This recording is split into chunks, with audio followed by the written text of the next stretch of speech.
It was built on faulty foundation. The soil was too soft. And back in 1100, it took 4 times as long to build this tower as was typical in the 1100s. But more importantly, it took over 800 years to stabilize it, which occurred in 2001. So the analogy is obvious. AI, generative AI, need to be built upon a solid foundation of data and governance. Today I'm going to talk about 3 key factors to consider on your AI adventure. And I'm also going to share 3 horror stories if you don't. These are real world stories. Hopefully that's fun. Number 1, generative AI value requires internal data. McKinsey's doing a lot of study on this, and I love it, and I love their quotes. But one of these really stuck out to me: trillions of dollars of value from key critical business use cases. And they mentioned you pull on the thread of any of them, and they lead to data.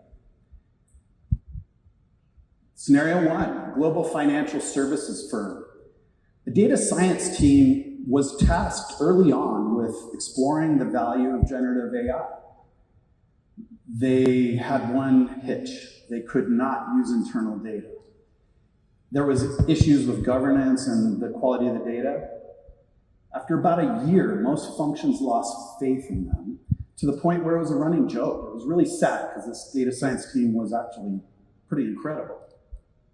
The cost, $10 million for that year, plus, probably more importantly, the reputation damage.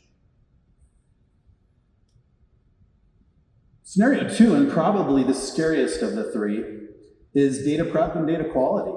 This is where we get into kind of the technology underpinnings. Data platform, data cleansing, enriching, operations is a key one. In this scenario, a major insurance firm decided to use internal data to train their underwriting models. But they did it as a one-time exercise, assuming things wouldn't change, the environment wouldn't change. Well, guess what? There's an economic downturn, and the environment did change.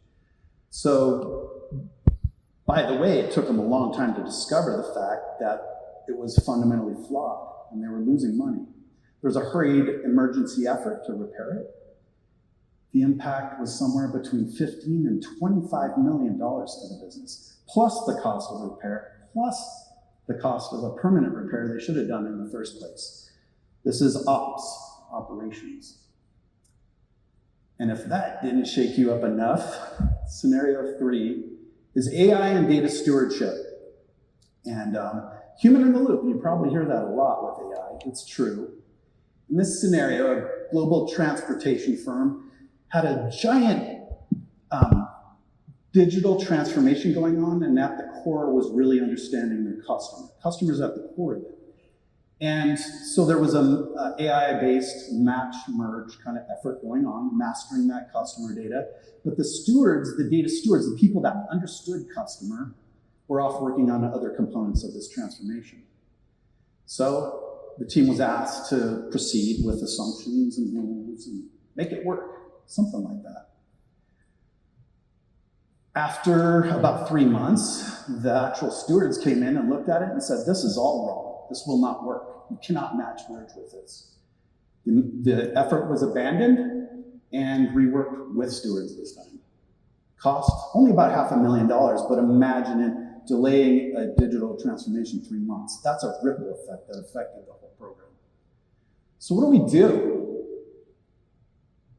You got to understand the soil. That's your data. You need to understand the height and the weight of that building. That's your AI use cases. What do I want to do with this? You need to have reinforcements where they need to be reinforced, right? This is governance, architecture, quality, operations. And you need to have the right architect and the right team. That's the people.